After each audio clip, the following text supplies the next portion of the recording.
বলা হচ্ছে। চলুন এবার খড়গপুর নিয়ে যাই, আপনাদের সংঘশ্রীতে নিয়ে যাব। তাদের থিম খুব উল্লেখযোগ্য, খুব প্রাসঙ্গিক এখনকার সময়ের সঙ্গে, সবুজায়ন।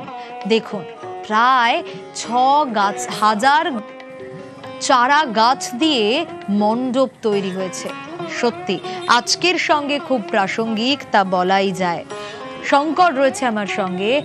শঙ্কর, 6,000 চারা গাছ দিয়ে মণ্ডপ তৈরি হয়েছে, সত্যি খুব ইউনিক, এবং এই সবুজায়ন আজকের সঙ্গে খুব প্রাসঙ্গিক।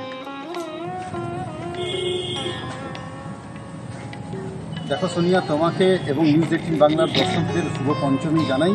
এবং সকাল থেকে যে অসুর হয়ে দাঁড়িয়েছে বৃষ্টি, তার মধ্যেও মণ্ডপ সজ্জার যে কাজ খুব জোর কদমে চলছে। বেশ কয়েকটি মণ্ডপ ইতিমধ্যে তারা প্রস্তুত করে দিয়েছে।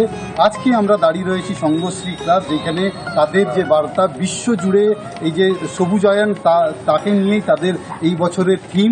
6,000 চারা গাছ দিয়ে তারা এই মণ্ডপটি তৈরি করেছেন।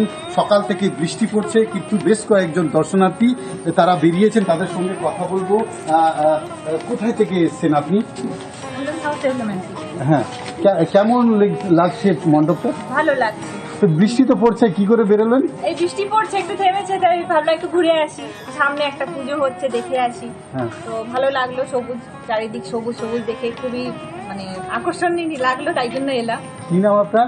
রাজেশ্বরী মন্দির। আরেকজন রয়েছে, বলছি যে কি দেখলেন এসে? ভালো লাগছে, চারিদিকটা সবুজ, সবুজায়ন, নতুন রকম লাগলো দেখে, ভালো লাগছে দেখে, জন্যই বেরোলাম। বৃষ্টি একটু কমেছে দেখে আসি। একেবারে শুনে দেখো, বৃষ্টি কমেছে বলে তারা এই যে বিশ্বজুড়ে সবুজায়নের বার্তা নিয়ে যে সংঘশ্রী তাদের এই বছরের থিম করেছে।